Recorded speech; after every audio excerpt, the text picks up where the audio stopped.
Donc je crois qu'avant de passer au film, s'il y a des gens qui ont des questions à poser, ça permettra de répondre sur Garros de manière générale. Et après on passera à la partie tunisienne. Donc on va faire les choses comme ça, dans l'ordre. Ouais, on commence là. Comment il a réussi Attends, j'ai un deuxième micro. pour traverser?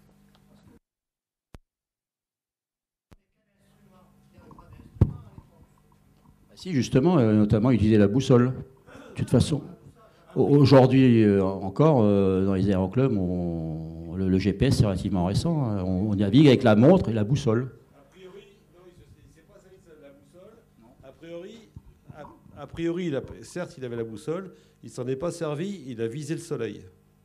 Ah, donc navigation astronomique alors. Ah bon. Mais il faut quand même quelques compétences. Bonjour, pour ça. excusez-moi. Alors, Non, attends, il faut quelques compétences quand même pour ça.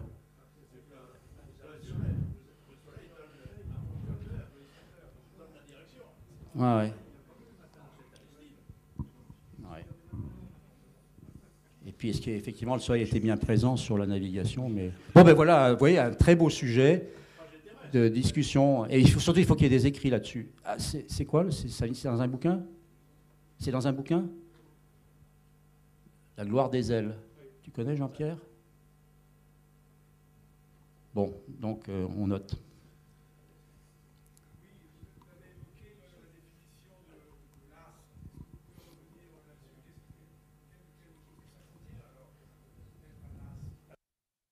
Apparemment, c'est un journaliste français qui a décidé, vers les années 15-16, je crois, de dire, ben voilà, lorsqu'on a un certain nombre de victoires, on devient un as.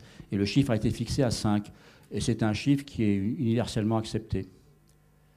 Et donc, on va travailler sur le sujet, justement, dans cette année et à venir.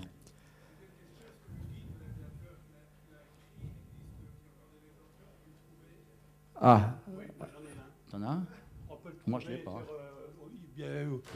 Moi, j'ai acheté sur Prime Minister. Il est moyennement intéressant. On a discuté un peu avec Jean-Pierre hier soir pour savoir s'il a vraiment rédigé seul ou avec Mortane, mais enfin, disons que on peut en trouver encore quelques-uns. Et on a l'année? Tu as pu voir l'année sur le livre? Bon, oui. 1913. Alors, excusez-moi, je suis intéressé par le livre de monsieur parce que sur Internet, on trouve quelque chose qui dit qu'en fait, quand il a traversé la Méditerranée, il s'est servi d'une boussole qui... Et c'est un point que je voulais éclaircir avec vous. Oui, alors là, c'est Jean-Pierre qui va pouvoir répondre. Hein.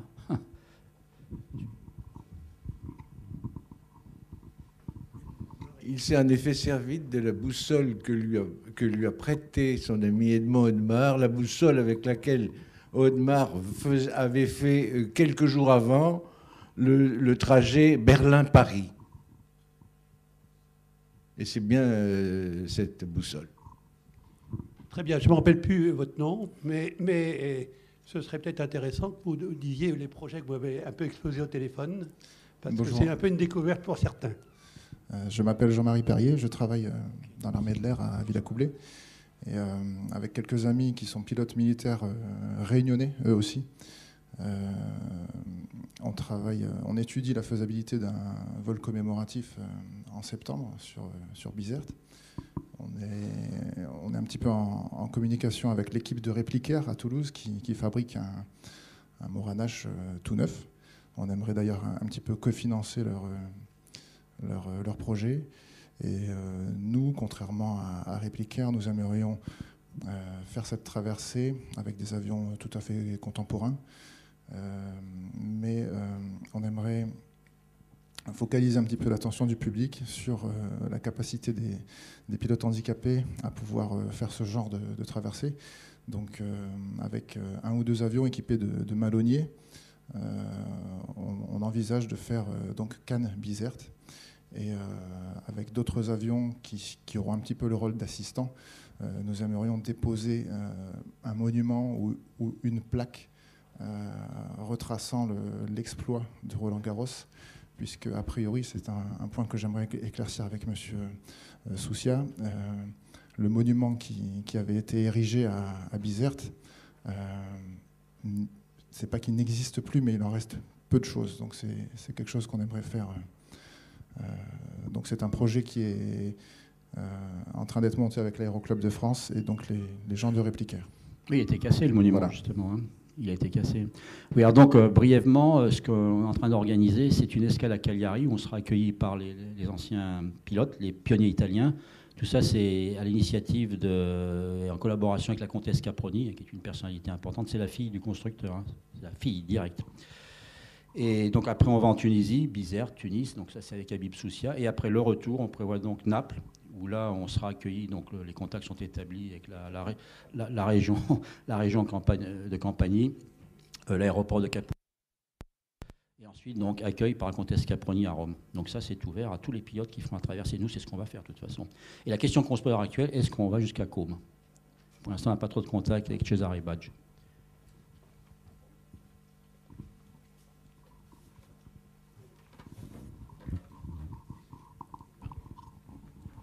Dans l'histoire de l'organisation que vous faites pour cette année et pour remettre Roland-Garros,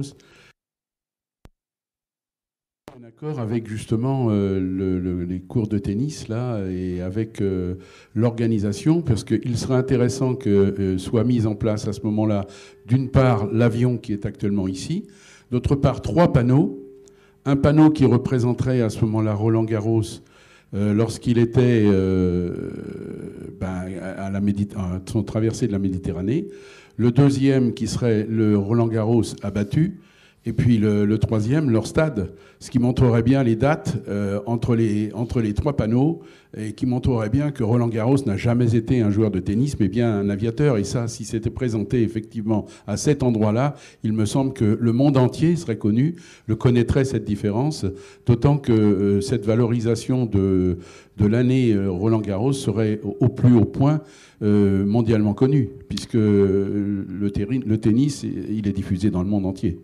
Voilà, donc c'était notre objectif, évidemment, que les caméras du monde entier fassent que les spectateurs voient tout d'un coup un avion sur le stade et se posent la question.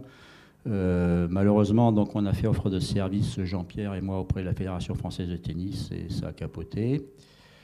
Est-ce qu'on peut pas insister un petit peu? Là, c'est l'intérêt de l'ensemble des clubs. Oui, mais bon, les gens n'ont pas toujours l'intérêt général, malheureusement. Et donc, ce qui se passe, c'est qu'il y a il y a une exposition qui est prévue, et il y a 2 petits jeunes qui sont sur le sujet, donc bon, vous savez ce qui va se passer dans la salle, hein, okay. Bon, tant pis. Hein. Par contre, le Morin de Soniache, il va beaucoup se promener, hein, donc il est ici, il va aller à Rétromobile, ensuite il sera à la Ferté-Alais, il sera au tournoi. Absolument. Qui vole. Et je cherche désespérément quelqu'un pour que je puisse rentrer dedans. Bien sûr, bien sûr. Oui. D'autant que vous pourriez peut-être également faire voler ce jour-là. Alors je me présente, je suis Bertrand Asensio. Je suis le membre de prendre le micro parce que c'est moi qui l'ai démonté il y a 3 semaines. Bon, assez simplement, on était 4 et on l'a emmené par camion parce que bon, c'est un avion quand même qui est classé monument historique, qui a été fabriqué en 1906 avec l'héritière qui est à ma gauche. Donc c'est un vrai Morin Saunier et qui vole. Et tous les avions de la Ferté-Alais, donc je suis membre en tant que bénévole, tous les avions volent. Et il est classé en fait monument historique. C'est pour ça qu'on l'a emmené sur sa carriole, façon de parler. Donc effectivement, il sera exposé dans toutes les manifestations que vous avez précisées. Et ce sera éventuellement intéressant, puisque moi je suis un membre de ADS, c'est mon boulot côté professionnel. Héritage Morin Saunier, puisque Socata était une filiale à l'époque de ADS. Ça serait peut-être bien de demander aussi à monsieur Lagardère, qui est, il me semble, dans le tennis, et de voir avec lui, puisque son père, Jean-Luc, qui a créé ADS, il faut le savoir, qui est décédé, certes, mais quand même est toujours dans le monde de l'aviation, si je peux me permettre. Donc ça serait peut-être intéressant de voir avec lui. Pour faire court, on discute après, je suis au conseil d'administration du patrimoine de ADS. Oui, j'y suis aussi. Mais bon, ce que je veux dire, ça serait peut-être intéressant de lui demander pourquoi, ou éventuellement, il n'évoquerait pas l'idée que peut-être le fameux Moran H ou un autre, ou d'autres avions, effectivement, puissent survoler Roland-Garros, Comme la patrouille de France a survolé Roland-Garros l'année dernière, hein, ça Oui. serait faisable. Donc on avait justement une réunion du conseil d'administration hier, et donc on fait la liste de toutes les idées, donc il suffit de m'en parler. Et puis, Mais bon, il faut savoir que notre Morane vole. Donc non, mais après, je sais, il faut... oui, bien sûr. Ouais. Il faut, Et il faut il revole au centre du Bourget aussi. Et il volera sur le Bourget, oui, tout à fait. Ok. Mais il volera aussi pour notre meeting, et je fais un peu de pub, c'est toujours la Pentecôte.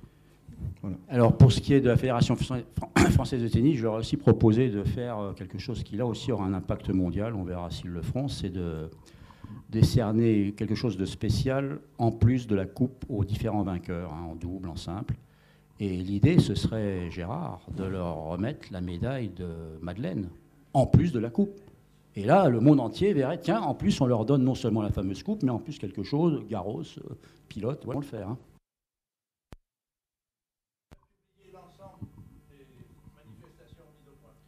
Alors, c'est une bonne question, ça. Bon, conférence de presse de lancement de l'affaire vendredi dernier. Donc on est en train de faire une compression, il y a quand même 100 pages, hein. On est en train de faire une compression du kit de presse et si ça marche, tous ceux qui sont sur la liste de diffusion de la commission Histoire de la 3 qui sont manifestés, qui ont fait une fiche. Et il y a déjà 29 dossiers, y compris le programme, bien sûr, avec mise à jour. Et oui.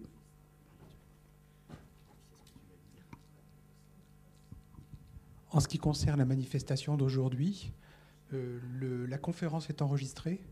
Vous avez vu dans le hall, il y a des trucs qui tournent en boucle, etc. Vous aurez la totalité en consultation électronique sur le site du ministère. Donc vous faites MEEDDE dans le moteur de recherche, vous tombez sur le site du ministère de l'écologie, du développement durable et de l'énergie.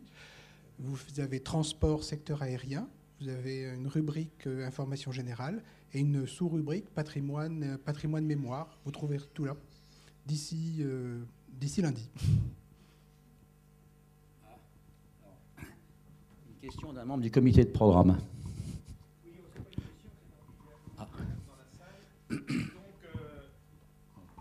pose une question.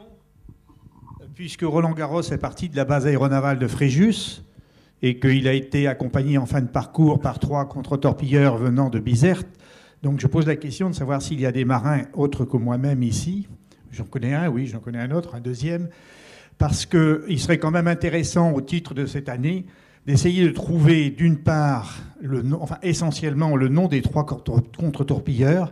Alors j'ai fait quelques recherches au musée pas au musée, mais au service historique de la marine, enfin le service historique maintenant des armées. J'ai pas réussi j'ai exploité l'ensemble des ordres de mission donnés aux bateaux ces jours-là, et je n'ai pas trouvé le nom des bateaux. Mais les ordres ne sont pas complets. Donc si quelqu'un avait une idée, par exemple à l'Ardent, ce serait pas mal.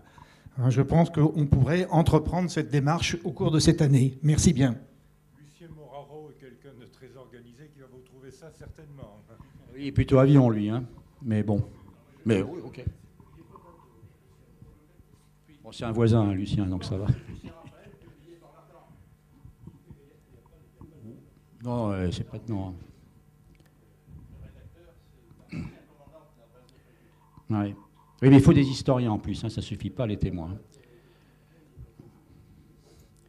Alors, René Couillandre est également donc, une des grosses opérations le mois de février outre Rétromobile, c'est la mairie du 16e avec exposition, table ronde, et c'est René Couillandre qui est un des organisateurs, et donc vous aurez les références dans le dossier de presse. Je peux vous poser une petite question qui peut être, à mon avis, intéressante. Comment il faisait pour mesurer les records d'altitude ? Et au tout début, avec des ballons. Il comparait, sur certaines photos, on voit des ballons. Mais au tout début, les premiers meetings. Mais des barreaux, bien sûr, oui.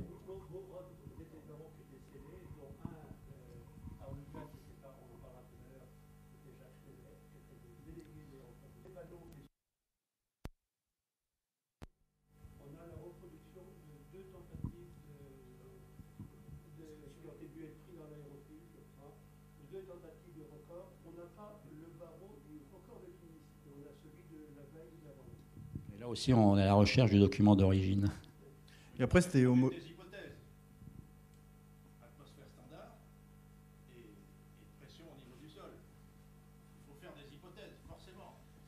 Enfin, bon, ça s'est fait comme ça pendant des années, hein, l'Aéroclub de France, hein, même longtemps après Garros. Hein, et aujourd'hui encore. Hein, et après, c'était homologué comment ? Non, je veux dire, c'était homologué comment après? C'était homologué par l'Aéroclub de France et la Fédération Aéronautique Internationale. L'Aéroclub de France qui était la première organisation de certification de record. Donc le premier vol officiel, je rappelle, c'est le saut de puce de Santos-Dumont à Bagatelle avec l'Aéroclub de France. Certains des commissaires étaient de haute volée. Hein. Je crois que dans le kilomètre qui s'est passé là, je rappelle quand même que c'est là qu'il y a eu le premier kilomètre en circuit fermé officiel, puisque les RAC avaient fait 39 kilomètres à l'époque, mais secret.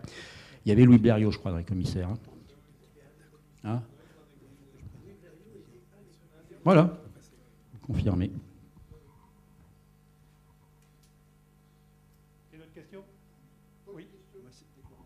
C'est une information. Est-ce que vous avez fait des recherches à Beaubourg, dans les quotidiens de l'époque, pour les renseignements? Parce que moi, j'ai fait des recherches pendant 2 ans. Je suis allé à Beaubourg une fois par semaine, j'ai resté plusieurs heures ou 2 fois par semaine. Et j'ai fait la recherche sur l'aviation, le début de l'aviation ici, les Moulineaux. Hein, donc j'ai fait ça, j'en ai écrit 300 pages jusqu'à la guerre de 14. Et bon, j'ai pas pu le faire diffuser. J'ai des tas de cartes postales, de photos, mais j'ai fait pendant 2 ans. Alors, il y a 8 journaux, il y a 8 ou 10 journaux qui sont sur microfilm à Beaubourg. Donc, il est peut-être possible de trouver des informations que vous cherchez. Je crois que Joël va pouvoir répondre.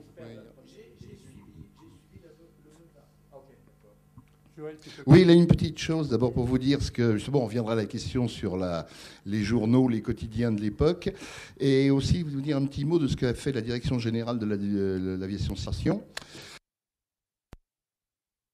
Pour commémorer cette année internationale Garros.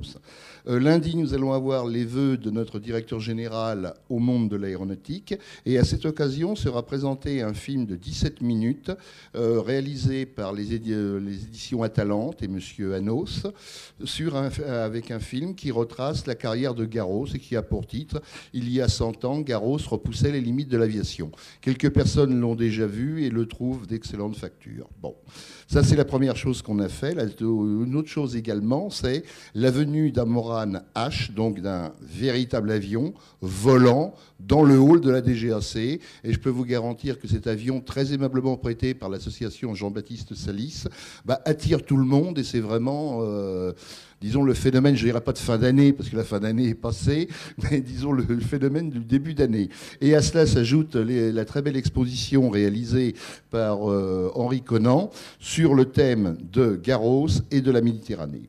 La dernière point également que nous faisons également dans le cadre de Garros, j'ai entrepris, on essaye d'avancer comme on peut, de recenser les articles de presse parlant de Garros et aussi des événements qu'il a vécus.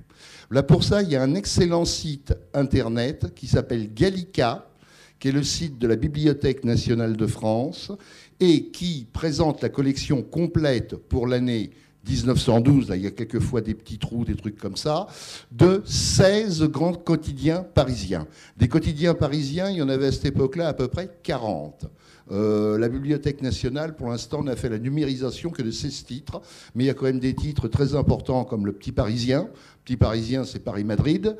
Il y a aussi le Petit Journal, ça sera Paris-Rome. Et il y a aussi le Journal pour le circuit européen. Donc là-dedans, il y a des tas de documents. Et il y a aussi des articles, quelquefois, qui sont assez cocasses, où, par exemple, après Paris-Madrid, et surtout après le circuit européen, il y a des interpellations à la Chambre pour se demander à quoi servent ces courses aériennes. Là, naturellement, les journaux, en fonction de leur sensibilité, rapportent la question. Chacun a son sens. Donc on essaye de faire cette collection de coupures de presse.